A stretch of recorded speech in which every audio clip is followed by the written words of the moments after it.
Are you an online ESL teacher or an aspiring online ESL teacher and you're wanting to really excel in the online classroom? Well, today I'm going to share what I think is the most important online ESL teaching technique, and that is TPR, or Total Physical Response. I'm going to break down what is TPR, give TPR examples, and give my 6 quick tips in how to most effectively bring TPR into your online classroom so that you can be more effective with less words.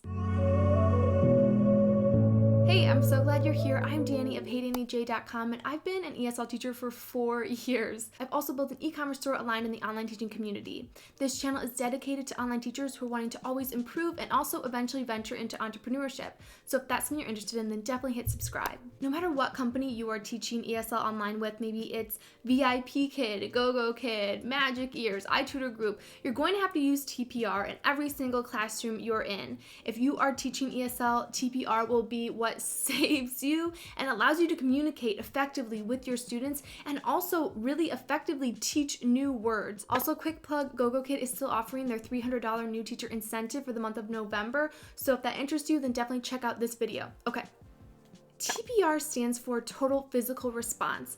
I like to think of TPR as everything besides words in order to get a student to understand what you're talking about and when you're introducing a new concept or you're just trying to communicate in a classroom with students who don't speak English as their first language. Total Physical Response, or TPR, was actually developed by a psychologist. His name was Dr. James Asher. When we learn language as a baby, we don't learn it just by listening, right? We learn by visuals as well and body language. Our parents use hand gestures. They point out what objects are.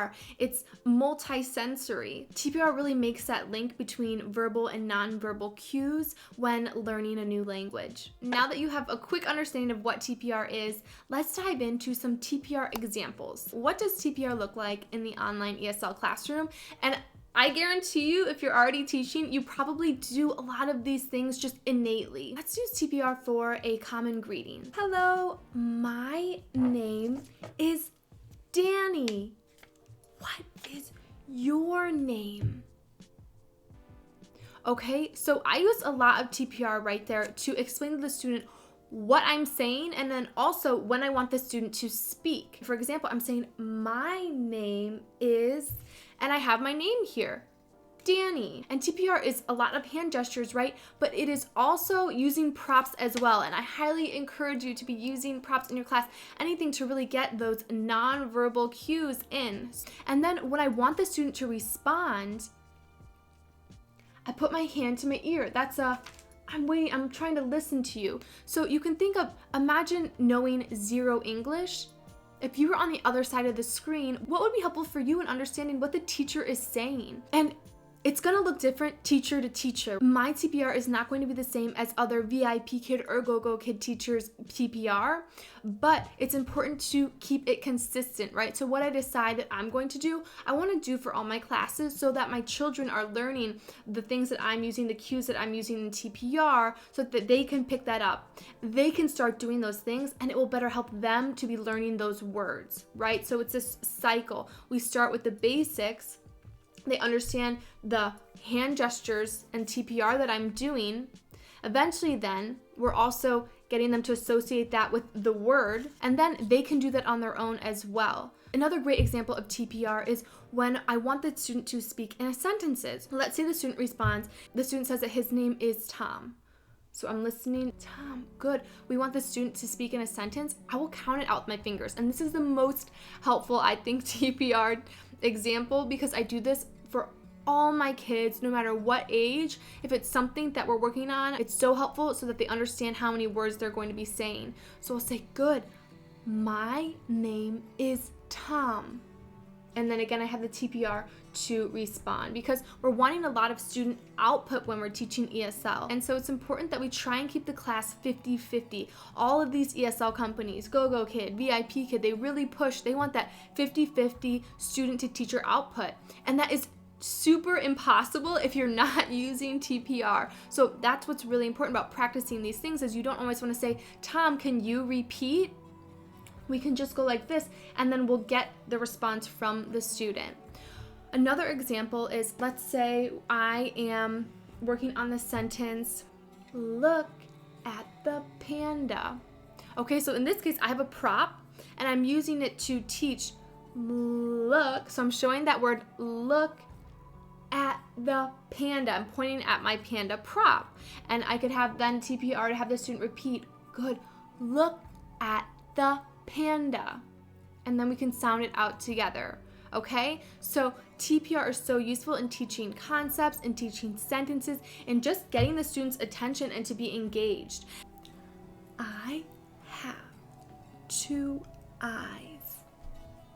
Good, so see how all of the things that I'm doing, if I'm teaching a new sentence, I'm using that TPR to go along with it. I don't necessarily need the student to do that with me. This is demonstrative TPR, and so I'm demonstrating and showing the student what exactly it is that I'm saying. That way they can better understand and say it back to me. So now that you have some TPR examples, let's dive into how you can best use TPR in the online classroom with these 6 tips. Tip number 1 is to don't overthink it. TPR should be simple, right? We're making more complex things simple by using that TPR. So don't overthink it. Think about, again, put yourself in the student's shoes and what would be most helpful, what would best convey what you're trying to teach in that hand gestures and props. How can you best sound that out for the student to give them those cues without necessarily saying them, or to use them along with what you're saying. My second tip for using TPR in the online classroom is to use the camera to your advantage. So I think it's really important to come close,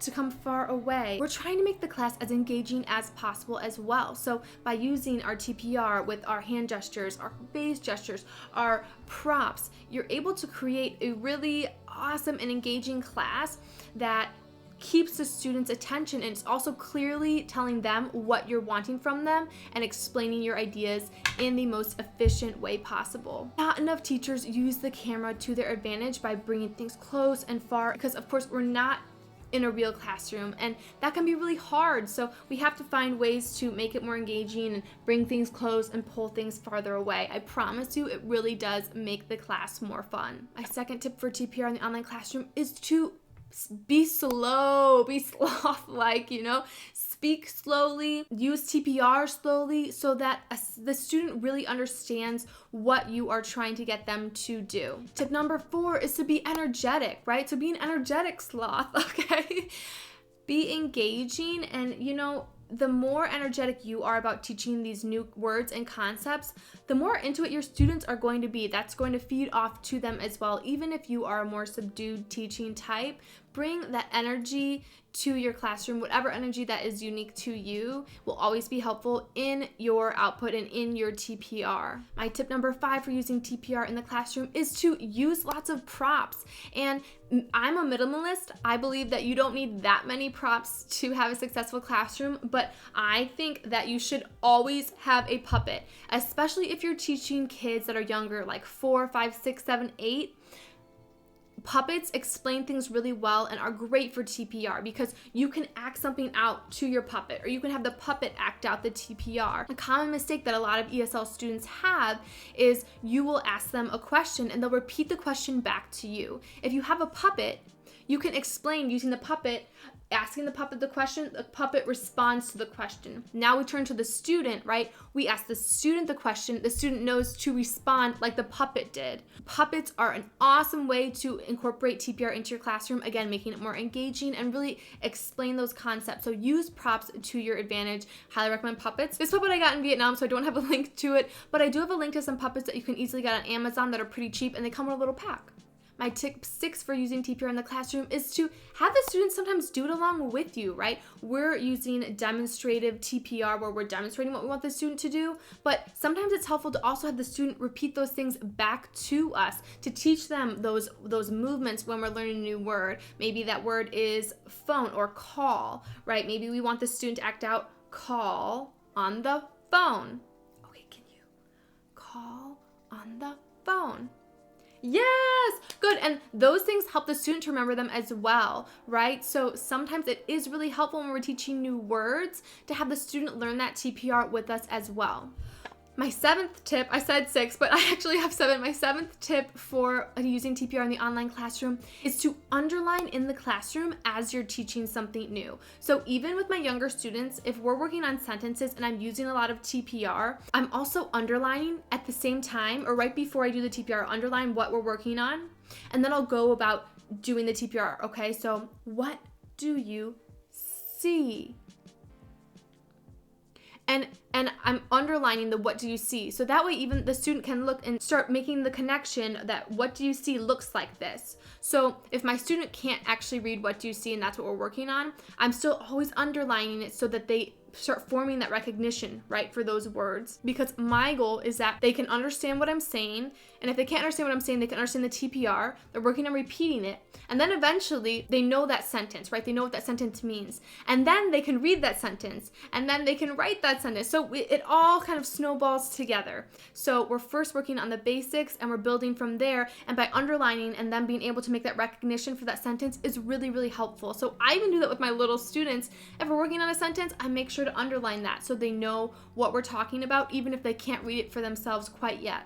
We're making that connection. I just want to assure you too, as you move along in your online ESL teaching career, this is going to be something that you just do subconsciously. It's gonna be like, you know, like sleeping. I honestly don't even think about TPR that much in my classroom anymore because it's just so innate. I'm so used to doing it. That's how I communicate best with my students, and that's gonna be the same for you as well. Recently, some of my friends saw me teaching a class and they all laughed at me because they're like, you look crazy and you talk so slow.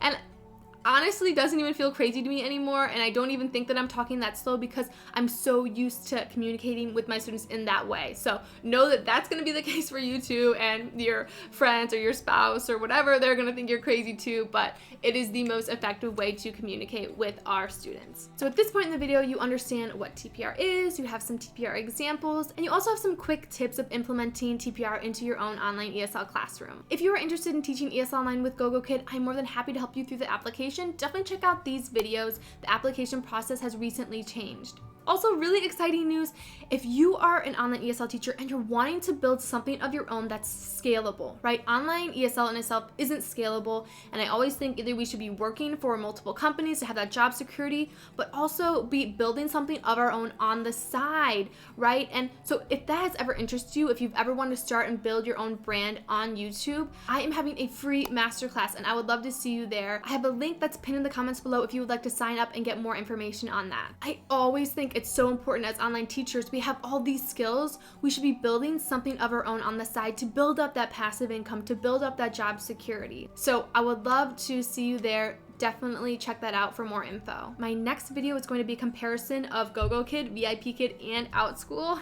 So if any of those companies interest you, then definitely stay tuned for that video that's coming next week. All right, have an amazing day, and I'll see you next video.